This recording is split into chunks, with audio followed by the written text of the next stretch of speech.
How to delete your Instagram search history. Hi guys, today I will show you how you can delete your Instagram search history. So simply open up Instagram on your mobile phone. Now we have our Instagram. Let's go ahead and search for something. So let's say I search for this account and now it has been added in my history right here. I want to delete my search history. So you will simply go to Profile. In Profile, simply click on these three lines right here and it will open up the menu for you. In Menu, simply go to Your Activity.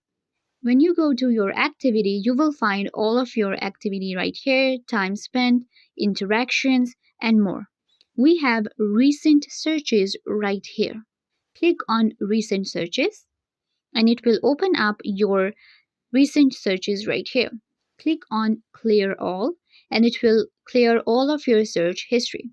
If you want to delete just one, you can simply click on this cross and it will be deleted, or click on Clear All again and there you go. My search history has been cleared.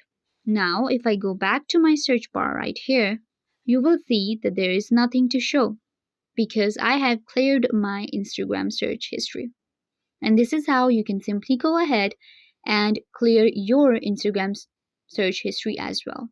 If I were a big help, don't forget to give this video a big thumbs up and subscribe to the YouTube channel.